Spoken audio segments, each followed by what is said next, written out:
Émission spéciale élections législatives sur Sensation. Bonjour à tous, émission spéciale élections législatives sur Sensation. Nous recevons les candidats des premières, deuxième et 11e circonscriptions des Yvelines. Et j'ai avec moi Charlotte Rossettini.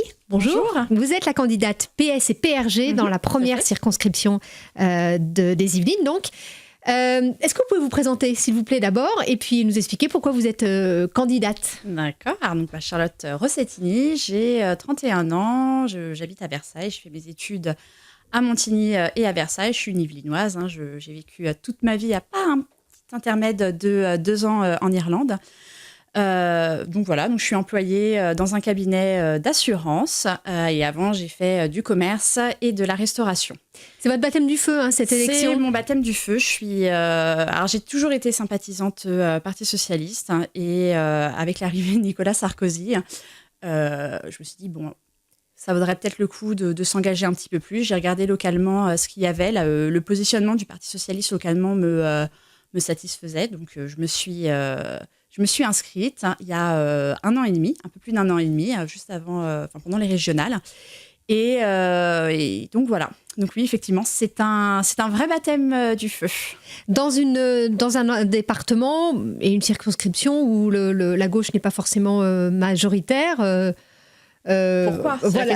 Et puis surtout, est-ce que il faut avoir du courage, l'envie Alors, quand on défend des idées et des valeurs qui ont été portées par Benoît Hamon brillamment pendant la dernière campagne, c'est pas vraiment compliqué de se présenter. Alors oui, effectivement, c'est un territoire ancré à droite, ça on va pas se mentir. Oui, effectivement, c'est très compliqué parce que les personnes, faut vraiment aller les chercher une à une. Mais voilà, il ne faut pas oublier que la première circonscription, c'est Versailles, mais il y a aussi Montigny et il y a aussi Guyancourt, Guyancourt étant une ville de gauche. Et puis, il ne faut pas oublier aussi que donc, Versailles, c'est la plus grande ville des Yvelines. Il y a beaucoup de quartiers populaires. Et on oublie un petit peu trop souvent que Versailles, ce n'est pas forcément que les gens qui vont bien, que les gens qui sont des RH, par exemple. Voilà, c'est d'autres... C'est d'autres populations et ces populations ont le droit d'être représentées. Alors vous disiez que, d'après vous, Benoît Hamon avait fait une belle campagne. Oui. Dans les urnes, on n'a pas eu vraiment le résultat, 6,4%, même si les députés sortants des Yvelines et qui se représentent dans la 11e. Que vous disent les gens? Est-ce que c'est pas compliqué d'engager un dialogue? Et est-ce qu'ils croient encore en cette gauche? Alors, en la gauche qu'incarne Benoît Hamon, paradoxalement, oui, on a toujours eu des commentaires bienveillants. Les gens apprécient énormément Benoît Hamon. On peut le voir aussi d'ailleurs dans les derniers sondages qui sortent. C'est quand même la personne politique de gauche préférée des Français. Il incarne vraiment un renouveau et un besoin de pouvoir exprimer les vraies valeurs de la gauche, l'écologie, la justice sociale principalement. Alors oui, effectivement, son score a été très décevant, et puis pour nous militants aussi, parce qu'on a énormément milité dans les Yvelines. On y est quand même depuis le mois de septembre, on a fait beaucoup de porte-à-porte, on a fait beaucoup de marchés. Mais ça restait le candidat idéal?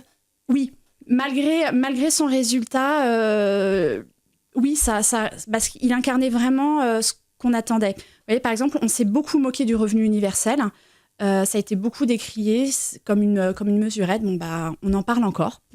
La taxe robot, pareil aussi. Ça a été quelque chose qui a été, pareil, comme le revenu universel, qui a été décrié. Et Barack Obama, quand il a fait son dernier discours, donc 2 mandats, Barack Obama, c'est quand même tout un symbole. Et il parle de quoi? Il parle de la robotisation. Et il dit quoi? Il dit que dans les prochaines années, ça va être le gros problème. Donc oui, effectivement, porter les idées et les valeurs et le programme de Benoît Hamon, mais oui, c'est complètement réaliste et c'est ce qu'attendent les Français. Les perturbateurs endocriniens aussi, on en parle beaucoup en ce moment avec ce qui se passe au niveau de la Commission européenne.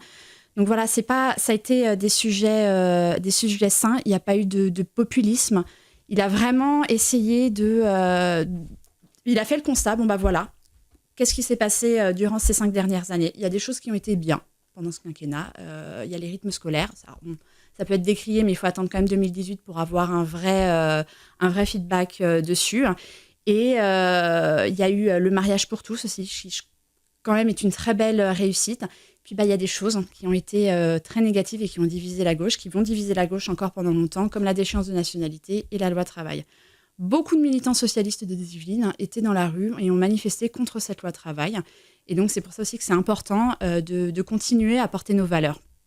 Alors, précisément dans la circonscription où vous vous présentez, la première, quelles sont d'après vous les priorités si vous êtes élu, quels vont être les dossiers sur lesquels vous voulez vraiment travailler sur cette circonscription? Vous le disiez, il y a un peu de tout. Voilà. Oui, exactement. Ouais. Justement, la mixité sociale, on peut voir, par exemple, à Guyancourt, la mixité sociale marche vraiment.